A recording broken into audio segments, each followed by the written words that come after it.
En este episodio te quiero compartir algunos de los diferentes mitos o ideas erróneas que como sociedad hemos aprendido acerca de lo que es el autismo.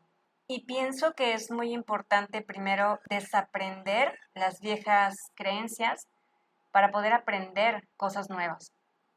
Esta es mi ideología y pienso que es necesario vaciar nuestra cabecita de todas esas ideas equivocadas que no nos sirven para poder dar cabida a algo diferente, hacer espacio, abrir la mente.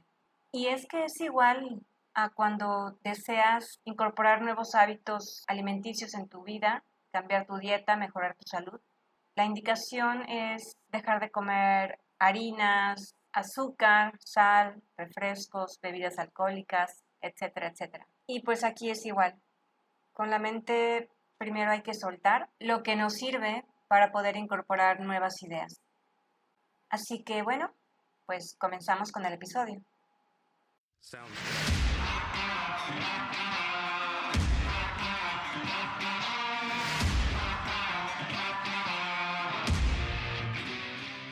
Libérate, un podcast creado desde el amor y la conciencia, con la firme intención de ayudarte a abrir tu mente y tu corazón, de impulsarte a cuestionarlo absolutamente todo. ¿Por qué piensas lo que piensas? ¿Por qué sientes lo que sientes? ¿Por qué dices lo que dices?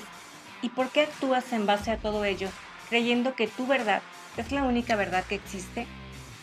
Soy Rubí Elena y en este espacio te compartiré qué es el autismo en primera persona, cómo piensa, cómo siente y cómo percibe el mundo una mente neurodivergente. Te compartiré parte de mi historia personal, cómo fue que a mis 38 años, tras una intensa búsqueda interior, me enteré que soy autista grado 1, o lo que antes se conocía como síndrome de Asperger. ¿Cómo ha sido mi proceso de autoconocimiento? ¿Cómo he cambiado la percepción que tenía de mí misma, aprendiendo a ver mi hipersensibilidad como un don? ¿Cuáles han sido las diferentes herramientas que me han ayudado a reconocer y aceptar lo que soy? A perdonar y sanar tantos errores a lo largo de mi vida, a entender que no podemos cambiar al mundo, pero sí podemos cambiar la manera en que lo percibimos. ¿Por qué considero que es extremadamente importante que aprendamos más acerca de la neurodiversidad y lo que es la verdadera inclusión, no solo como el simple acto de incluir, sino de aprender a convivir con nuestras diferencias? Libérate del miedo al que dirán, a ser rechazado o abandonado, del miedo a no ser suficiente. Aprende a reconocer tus emociones, a sentirlas y a transformarlas. Libérate de tus creencias, de tus patrones limitantes, del miedo a brillar y todo aquello que te impide ver lo que realmente eres. Y lo más importante, confía, déjate guiar por tu intuición, por tu corazón. Escucha el llamado de tu alma. Permítete ser lo que viniste a ser en esta vida.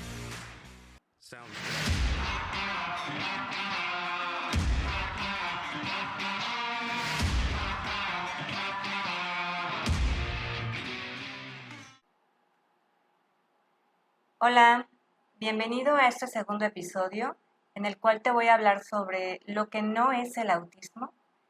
Y para iniciar me gustaría aclarar que el autismo no es una enfermedad mental, no es una enfermedad porque simple y sencillamente no tiene cura, no existe un medicamento, un tratamiento, absolutamente nada que te quite lo autista. Naces, vives y te mueres siendo autista. Pero lo que sí puedes hacer es aprender herramientas que te ayuden a fluir mejor y a lograr un cierto equilibrio en tu vida. Y si bien la Organización Mundial de la Salud, al igual que todos los miembros que conforman lo que es la ONU, consideran al autismo como una condición de vida, el único país que lo define como un trastorno del neurodesarrollo es Estados Unidos de América. Es un trastorno del neurodesarrollo porque significa que el cerebro y todos los cableados neuronales operan de forma distinta en los autistas en comparación al resto de las personas, y esto provoca que el procesamiento de la información cognitiva, conductual, del lenguaje e incluso el procesamiento sensorial se perciba de forma distinta, se percibe y se procese de forma distinta. Ahora bien, el motivo por el cual Estados Unidos lo define como un trastorno y que desafortunadamente es lo que nos lleva a la sociedad a confundirlo con una enfermedad mental, es porque, verás, en Estados Unidos existe un manual que se llama DSM-5, el cual incluye una lista de todos los trastornos, sobre todo de salud mental. Y si determinado trastorno no se encuentra en ese listado, en ese librito, simple y sencillamente el ciudadano no tiene derecho a recibir un apoyo por parte del sistema de salud pública, es decir, gratuito. Por lo tanto, para que los autistas obtengan ese apoyo, tanto psicológico como todo lo que conlleva la condición autista, es por ello que se le puso ese nombre de trastorno para que entrara dentro del DSM-5. Simple y sencillamente así es. Desafortunadamente, como ya sabemos, Estados Unidos pues tiene mucha influencia a nivel internacional y aunque en el resto de los países pues la palabra correcta sea autismo, así a secas, o condición autista, pues desafortunadamente seguimos como esta influencia, ¿no?, de Estados Unidos y por eso es que hay tanta confusión. Ahora bien, la palabra espectro, si bien buscando en el diccionario, tal cual se define como figura irreal, imaginaria o fantástica que alguien cree ver, especialmente imagen de una persona fallecida que se aparece a alguien, apariciones fantasmales, o bien también se le considera al espectro como persona en grado extremo de delgadez o decadencia física, que generalmente esa imagen la relacionamos con lo que malamente llamamos la muerte, ¿no? La calaca, el esqueleto. Entonces, eso es lo que denominamos como espectro. De hecho, si no mal recuerdo, hace muchos años, no sé si todavía exista, pero en la lucha libre en México había un personaje del bando de los malos que se llamaba el espectro. Sí, en fin. Entonces, si tú escuchas la palabra completa, trastorno del espectro autista, escuchas trastorno y luego espectro, pues ya te quedaste con esto, la palabra autista sale sobrando, ¿no? Ya es como tu cerebro lo capta como algo malo. Desafortunadamente así es. Y bueno, dicho esto, continuando con los mitos e ideas erróneas, hay mucha información en internet que pues yo no sé si estoy entre que me da tristeza y también pues me molesta o me da indignación. Porque hace un tiempo recuerdo haber visto, me parece en YouTube, algunos videos en donde la portada aparecía, bueno, hablaban de algunos famosos que literal decía que padecen el síndrome de Asperger, que si bien ya has escuchado lo poco que he venido compartiendo, anteriormente tenía el nombre de síndrome de Asperger, lo que hoy se conoce como autismo grado 1, que es lo que también se le conoce como autismo de alto funcionamiento. Y así decía, o así dice en YouTube, ¿no? Famosos que padecen el síndrome de Asperger, ¿no? Y para empezar, esta palabra de que padecen, pues ya te hace sentir como, pues no sé, me da como esta mirada de, ay, pobrecito, ¿no? Pobrecito, porque padece. Y quiero aclarar algo, porque si bien muchos autistas tuvimos una infancia y una vida pues con muchas complicaciones, sobre todo por no saber que la condición formaba parte de nosotros, también hay muchos autistas que afortunadamente, bueno, no sé si decir afortunado o desafortunadamente, la verdad, pero crecieron en un entorno en donde pues no fueron muy juzgados o criticados o etiquetados por sus diferencias y más bien crecieron en un entorno en donde esas diferencias se las hicieron ver como algo bueno y como que no había, o sea, no tenía importancia, ¿no? Y crecieron pues con una muy buena autoestima y rodeados de mucho amor y etcétera, etcétera. Entonces, generalizar y decir que quien padece el síndrome de Asperger pues es como que total sufrimiento, pues no, y no siempre es así, quiero aclarar. Obviamente han habido muchos momentos buenos y de mucho aprendizaje y momentos de euforia, pero bueno, sí hay muchos obstáculos cuando uno va creciendo y sobre todo cuando no entiende ni siquiera por qué uno piensa, siente y actúa de forma pues aparentemente diferente a los demás. Entonces, bueno, tanto hablaban en ese video de Michael Phelps, que es este nadador, ¿se dice? Sí, bueno, atleta, deportista, no sé cómo se le dice, que ha ganado medallas en los Juegos Olímpicos, ¿no? Michael Phelps, al igual que Lionel Messi, que es futbolista, creo que muchos lo conocen. Y de todo lo que hablaban en este video, o hay muchos blogs también, en donde hablan de las personas con Asperger o con autismo grado 1. También alcancé a leer que decía algo así, hablaban de Michael Phelps y decían la triste realidad, el secreto, algo así detrás de la vida de Michael Phelps. Y, o sea, de verdad lo pintan así como, no sé, de verdad como catastrófico. Y si bien, pues ni Michael Phelps ni nadie es perfecto, obviamente, pues sabemos que hay personas que están, pues, en este punto de fama, que tienen los reflectores puestos encima y cualquier cosa que hagan, pues, son criticados aún más fuerte, ¿no? Todo el mundo se entera. Y creo que Michael Phelps tuvo alguna etapa pues, de obsesión.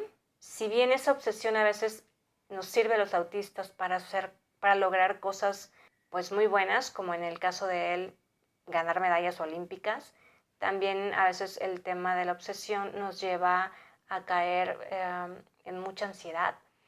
Y creo que eso es lo que a él le ocurrió en cierta etapa, en donde tuvo alguna crisis, sobre todo de ansiedad, y creo que fue juzgado y pues ya sabes, todo esto de los paparazzis, que lo detuvieron por conducir en estado de ebriedad y que bueno, eso es común en mucha gente, pero él por ser Michael Phelps y por ser una persona famosa y por pues ser reconocido como atleta con un estilo de vida pues aparentemente muy saludable, ¿verdad?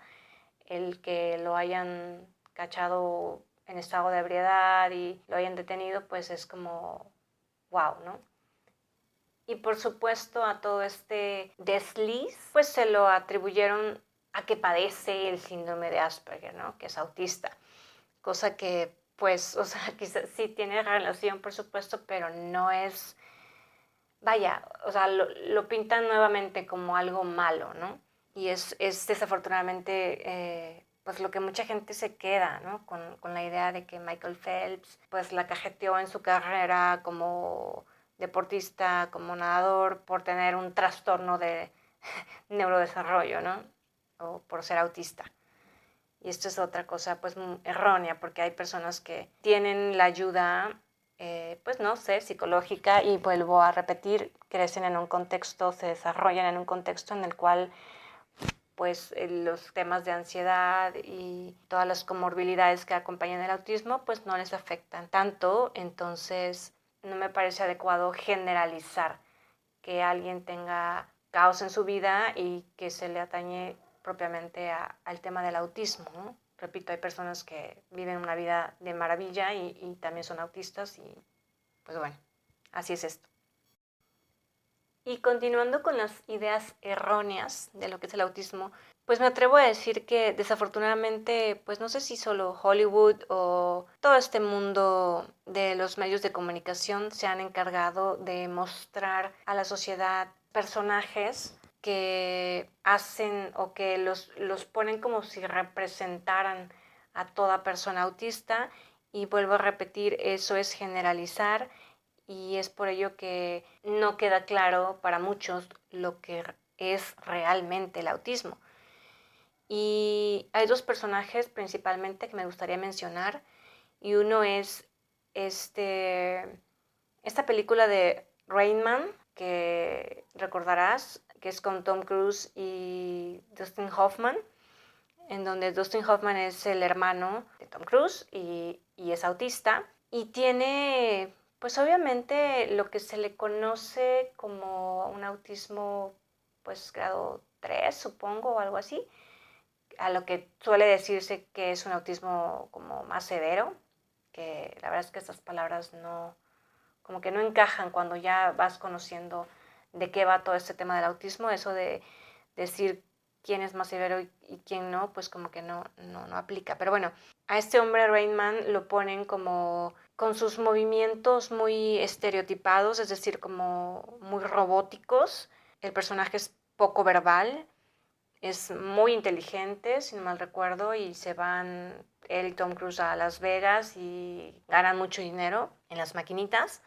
Tiene muchas estereotipias, es decir, movimientos de autorregulación, ecolalias, incluso que es esta parte de cuando repites palabras, de por sí no hablas mucho y cuando hablas repites palabras que a lo mejor y no son como las más quizá adecuadas en el contexto en el que te encuentras, pero bueno, eso es típico de muchos autistas. Y si bien todo esto sí forma parte de ciertos autistas, sobre todo no de los Asperger, no de los grado 1, pues no es como lo ideal, vuelvo a lo mismo, generalizar. También hay una escena, creo, en donde este señor Rainman se encuentra, creo que va caminando por la calle y ve un semáforo que de repente, cuando va a la mitad de la calle, no ha terminado de cruzar, se pone en color rojo, algo así, o no recuerdo bien cómo está, pero las señales para él son muy confusas en cuestión de que no sabe si avanza o se detiene o se regresa al otro lado de la calle o si logra cruzar o no, porque si va a pasar el coche. Entonces es muy chistoso, pero no siempre opera así, o sea, no para todos es así, si bien sí hay como esta confusión entre las reglas que maneja la sociedad, pues son contadas las personas, los autistas que viven una situación exactamente así como lo ponen en la película, ¿no? Y por eso es que yo creo que muchos autistas pasamos desapercibidos porque la gente cree que tenemos que actuar así y si no, pues no te creen que eres autista, ¿verdad? Otro personaje que me gustaría mencionar es este famoso Sheldon Cooper, el de la serie de Big Bang Theory, que también lo ponen como con una personalidad excesivamente rígida, así muy nerd. Es que sí hay ciertos rasgos, por supuesto, de autismo, pero es que el problema aquí es que lo exageran y no dudo que haya personas autistas que sí tengan como ese tipo de personalidad, pero no son todos. Y eso es desafortunadamente pues la información que abunda allá afuera y que la sociedad ve y que cree que eso es el autismo. Pasando a otra idea errónea de lo que es el autismo, estaba recordando que hace un tiempo le pregunté a una amistad que si tenía idea de lo que era el autismo y recuerdo que su respuesta fue pues muy genuina, muy honesta, pero ahí me di cuenta que también pues tenemos ciertas creencias que no son las correctas. Y recuerdo que esta persona me dijo, sí, los autistas son esos niños que se enojan mucho, ¿no? Y a mí pues me dio un poco de risa, pero me dio mucha tristeza también escuchar esto porque desafortunadamente sí muchos tienen esa idea, ¿no? Cuando ves a un niño haciendo un berrinche o una pataleta, como se le dice, pues lo primero que hacemos normalmente es juzgarlo, ¿no? Y no sé en otros países cómo se expresen, pero aquí en México creo que es muy común decir como de mugre chamaco malcriado, ¿no? Un par de nalgadas para que se eduque. Y nos quedamos con la idea de que es un niño pues maleducado, berrinchudo, en fin. Y si bien, a ver, no quiero decir que no haya niños o adultos que tengan conductas, que finalmente todo viene de cómo nos han educado y de los ejemplos que vemos en nuestra niñez. Pero bueno, no faltará el niño que sí lo haga solo por un berrinche, ¿no? Por una obsesión, por querer que le compren algo, o porque si la mamá no le compró X cosa, pues se enoja y hace un berrinche y ya sabe que lo van a recompensar con tal de que deje de hacer ese espectáculo, ¿no? Pero hay muchas situaciones en las cuales tú ves a un niño que está haciendo un berrinche, una pataleta y está, no sé, llorando, tirándose al piso o golpeando a la mamá o, no sé, teniendo con una conducta agresiva.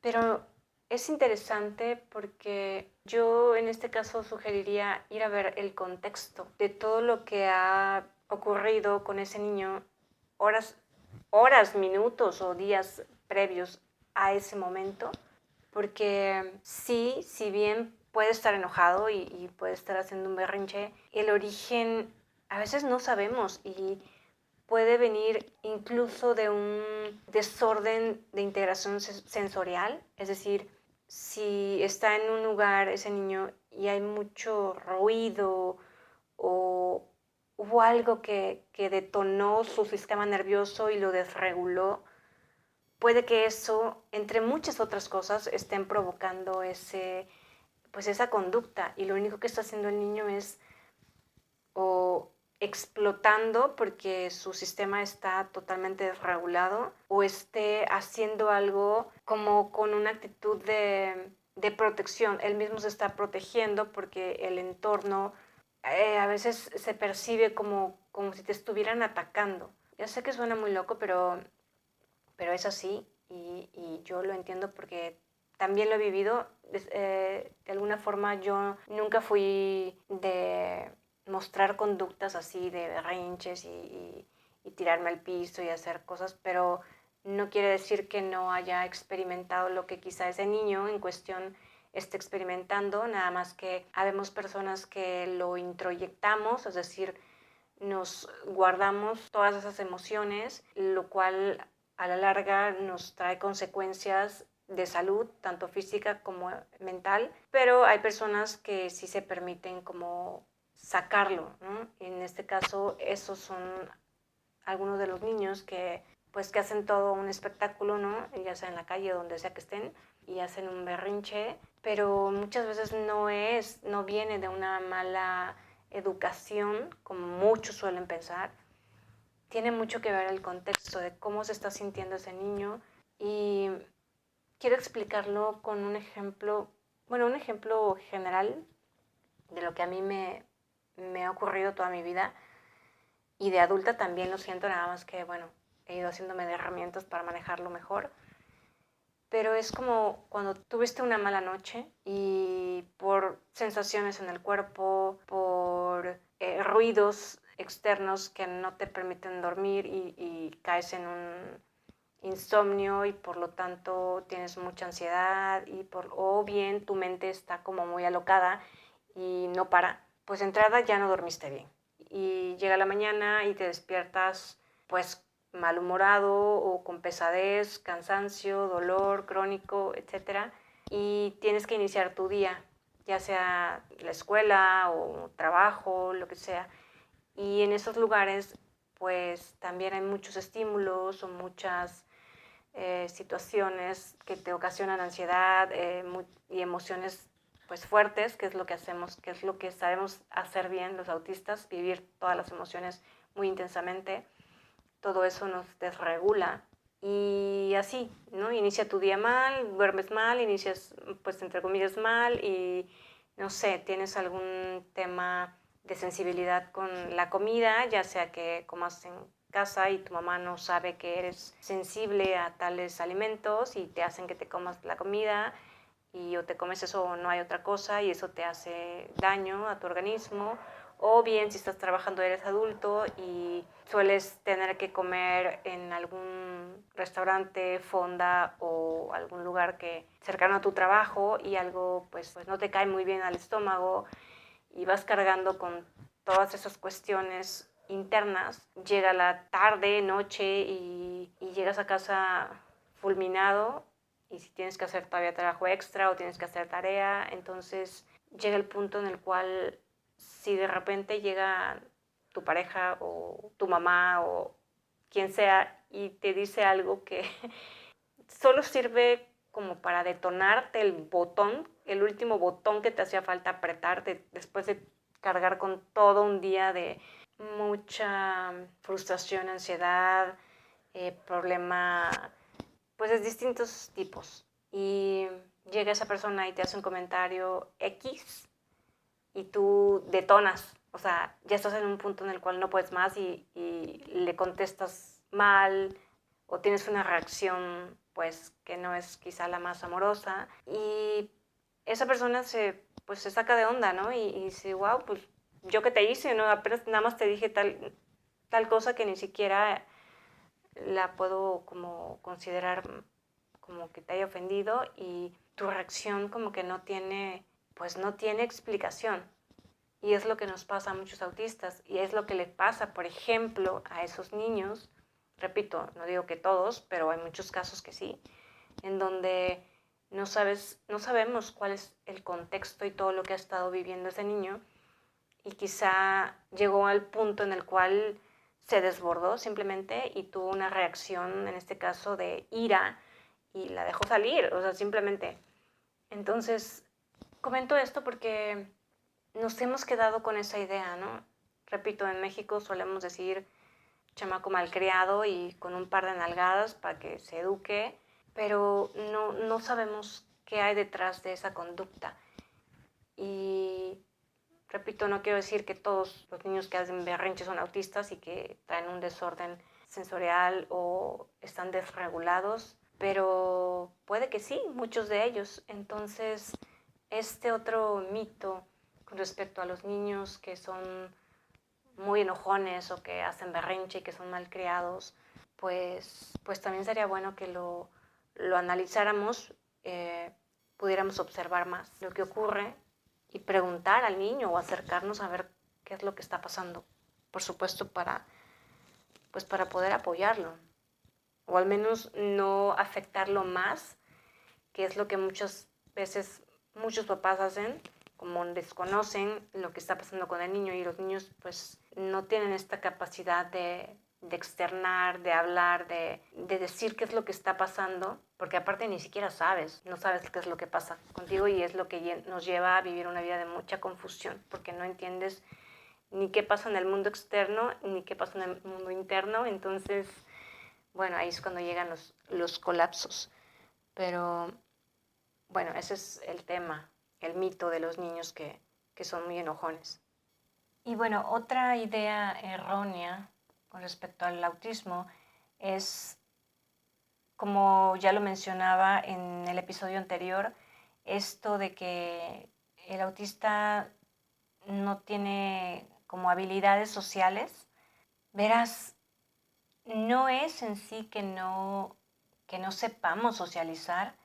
Si bien yo creo que todos aprendemos, pues pasamos por esta etapa como niños, ¿no? Niños, adolescentes, jóvenes, pues quieras o no, seas autista o no, aprendes, ¿no? Aprendes cagándola, aprendes a socializar. El tema con los autistas es que aunque seas adulto, o sea, no es como que pasas una etapa y ya aprendiste a socializar y ya está.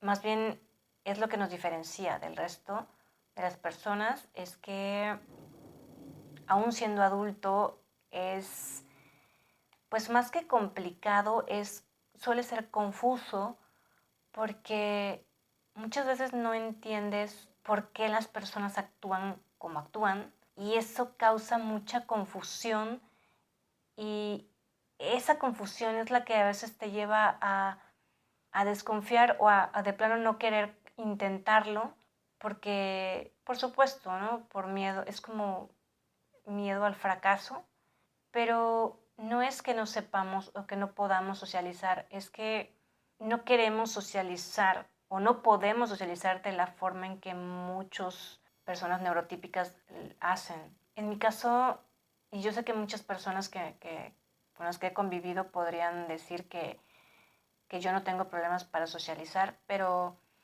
ocurre lo siguiente, y en este caso me refiero a los autistas grado 1, Asperger, de alto funcionamiento, como nos dicen. Tenemos la capacidad de de hacer masking, de enmascarar, de copiar conductas. Vemos y aprendemos y lo hacemos lo mejor posible. Y dentro de este enmascaramiento a veces ayuda mucho tener a alguien a tu lado que, por supuesto, que no sea autista que sepa cómo fluir más, ¿no? Que sepa qué es lo... No es como que sepa qué se tiene que decir, pero como que entienda mejor las reglas. A mí me ha pasado siempre, me pasó desde toda la vida y agradezco haber tenido amigas, sobre todo, con las cuales, pues, ¿cómo decirlo? Es como si fueran como mi ancla, como que estar con ellas e ir a algún lugar a socializar, a una fiesta, a una discoteca o a donde fuera, la escuela, en fin, siempre me sirvió mucho. Yo me apoyaba mucho de mis amigas y prueba de ello es que cuando cuando me he mudado de ciudad o he iniciado un nuevo trabajo y esas amigas no han estado conmigo, se me ha dificultado mucho más y es ahí cuando he notado, incluso ahora en edad adulta, que a diferencia de antes, porque yo no entendía por qué, decía yo, pero si de la infancia pues nunca tuve como ese problema de no hacer amigos, siempre tuve amigos y así, amigas, pero en la edad adulta eso se empezó a complicar más y me di cuenta que era porque pues había que socializar, ahora sí, solita, o sea, sin esa ancla, sin esa amiga que te hiciera como, que estuviera ahí como para apoyarte o como para que, ¿sabes? El simple hecho de estar presente pues te daba como esa seguridad y si la cagabas pues ella te ayudaba a componerla, algo así. Eh, Eso sí he podido verlo en el transcurso de los años. Entonces, pero bueno, finalmente aprendes a copiar. Hablo nuevamente de los autistas o síndrome de Asperger, que es grado 1, que es de alto funcionamiento. Definitivamente a otras personas autistas pues se les dificulta mucho más esto de la socialización. No es que carezcamos de habilidades.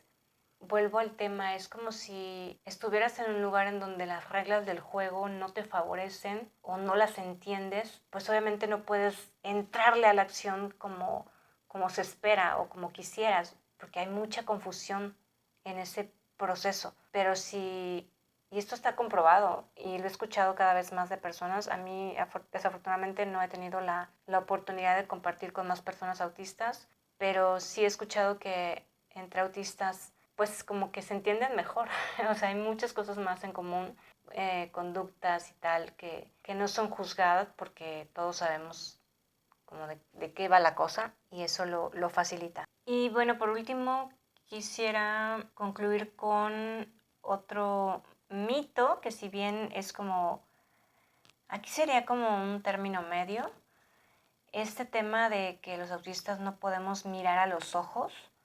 Verás, hay un porqué. Si bien es cierto que es complicado mirar a los ojos a las personas, habemos quienes sí lo hacemos con más frecuencia, pero te voy a explicar todo lo que hay de trasfondo. Básicamente, a ver, el que podemos mirar a los ojos, sí podemos. De que podemos, podemos. Si queremos, lo hacemos. Pero va a depender de dos cosas. Una, por ejemplo, y repito, esto se adecua más a los autistas grado 1, que, por ejemplo, tienes que ir a una entrevista de trabajo, o a una reunión, o estás en tu trabajo y tienes que hablar con tu jefe.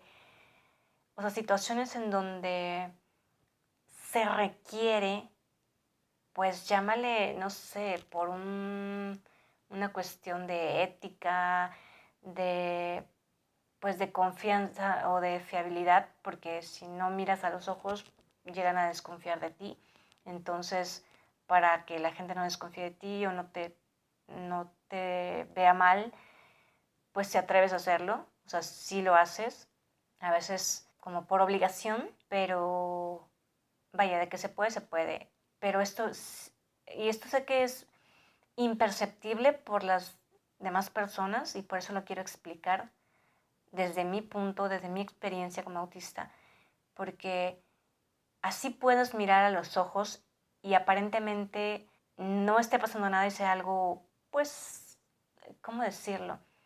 Algo con lo que estás fluyendo normal y tranquilamente como el resto, tú no sabes todo el conflicto interno o el procesamiento que uno como autista está viviendo por dentro, porque sí es como muy confrontador, sí te pone como de nervios a veces, no siempre, y eso de poco en poco te desregula. Es como lo que comentaba anteriormente de los niños que se enojan y hacen berrinche. Tendrías que ir a ver toda la suma de situaciones, de estímulos que han venido afectando a ese niño desde que empezó el día, o desde, es más, desde uno o varios días antes, para que todo culmine en ese momento y explote. Aquí también esto de mirar a los ojos a veces quizá no sea perceptible por otros y a veces ni por ti mismo, cuando no sabes por qué estás sintiendo lo que sientes, simplemente lo sientes. No sé, por ejemplo, si has tenido un día muy, ¿cómo decirlo?, muy pesado en cuestión emocional y sensorial y todavía le sumas a esta situación de que tienes que ver a los ojos a las personas porque es como regla general de la sociedad neurotípica. Parece nada, pero esto de mirar a los ojos también suma a todo ese, pues, toda esa carga que vas trayendo, arrastrando durante el día. No digo que siempre, pero sí causa como un conflicto interno. Repito, sí podemos mirar a los ojos, aunque no queramos, pero siempre o casi siempre va a traer consecuencias. Y quizá eso sea increíble y no perceptible para el resto de las personas, pero lo digo yo que lo vivo en carne propia y así ha sido mi vida. Ahora aquí hay otro tema importante con respecto a mirar a los ojos y a ver, es que cuando tú te sientes en confianza y en un espacio seguro, y cuando digo espacio, sobre todo me refiero a una persona con la que sientas que puedes ser tú mismo, en donde no te sientes atacado, ni juzgado, ni mal visto por esa persona. Incluso puedes hacerlo como intencionalmente. ¿A qué me refiero con esto? A ver, es que de entrada, cuando miras a los ojos a alguien, porque tienes que, sea tu jefe en el trabajo, sea tu mamá, sea tu pareja, sea tu vecino, o sea, estás hablando con alguien, estás teniendo una conversación y pues lo ideal es que lo mires, ¿no? Para empezar, y esto lo he escuchado de muchos otros autistas y me da risa porque hasta que lo escuché en otros, dije, wow, o sea, por primera vez alguien que me entiende.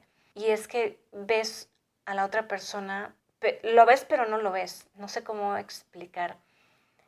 Haces como que lo estás viendo, o sea, pero no ves a los ojos, no ves, o sea, te centras como en ver, no sé, algo de la frente, si tiene un lunar, a la ceja izquierda, o, o ves como mueve sus labios cuando está hablando, o ves como una mancha, o sea, ves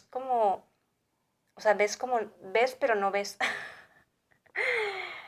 Ay, creo que esto es muy complicado de explicar, pero, o sea, lo ves como, sí, como una mancha ahí enfrente y estás mirando hacia esa mancha, pero no te estás enfocando en su mirada, en sus ojos. Haces como que lo ves, pero realmente no lo estás viendo, o estás viendo en su entrecejo o la nariz o otra parte que no son los ojos propiamente, porque yo sí podría decirse que esto que se dice de los ojos son como las ventanas del alma, tal cual, para un autista, si tú miras a los ojos a la otra persona, es como si le estuvieras abriendo la puerta a tu mundo interno. Y cuando digo mundo interno me refiero a tu sensibilidad, a tu vulnerabilidad, a tu espacio seguro. Tal cual, mirar a los ojos significa eso para los autistas. Entonces a veces es muy fuerte y sobre todo si estás con una persona con la que no te sientes en total y plena confianza y si esa persona en algún momento te ha hecho sentir de tal manera o te ha juzgado o tal, ya con eso basta para no tener como esa plena confianza de mirarlo a los ojos así total y absolutamente. Pero cuando estás con alguien, por ejemplo, o sea, en una relación de pareja y que estás pues muy enamorado y tal, tú mismo buscas, o sea, ahí ya no, ahí no importa, ahí las ventanas del alma se abren y abres las tuyas y buscas las ventanas del otro, porque hay cierta intención pues como de más intimidad. Si te abres a mirar a esa persona total y absolutamente porque quieres hacerlo. Es diferente, o sea, repito, de que podemos mirar a los ojos, podemos, porque si nos lo proponemos, podemos hacerlo, sí o sí. Pero hay estas estrategias de enmascaramiento que, como ya te lo comenté, ves pero no ves. Ves como una mancha, pero no ves los ojos de la persona realmente, aunque el otro crea que sí lo estás viendo, no lo estás viendo. Y por ese otro lado, cuando sí te sientes en un espacio seguro y en confianza con esa otra persona, tú mismo buscas incluso esa mirada, sí, que se encuentran las miradas. Básicamente así funciona. Y bueno, ya se hizo un episodio algo extenso, no era mi intención alargarlo tanto, pero no creí que fuera como tan complicado ponerle palabras a todo esto que realmente no estoy tan acostumbrada a dejarlo salir, más que con mi terapeuta. Y es que a veces es complicado ponerle palabras a todo este mundo interno que durante tantos años pues hubo muchos cuestionamientos, mucha confusión, mucha duda sobre por qué veo las cosas de tal manera, por qué siento las cosas de tal manera, por qué percibo esto. Y al no tener respuestas, pues todo eso se convirtió de poco en poco en una bola gigante de nieve, de mucha confusión, hasta que poco a poco, bueno, he ido como desenmarañando toda esa bola y sé que lo voy a seguir haciendo. Pero bueno, esos son algunos de los mitos e ideas erróneas más mencionadas acerca del autismo. Probablemente en los siguientes episodios surjan algunos más. Muchas gracias por escucharme. Soy Rubí Elena y hasta la próxima. Sounds good.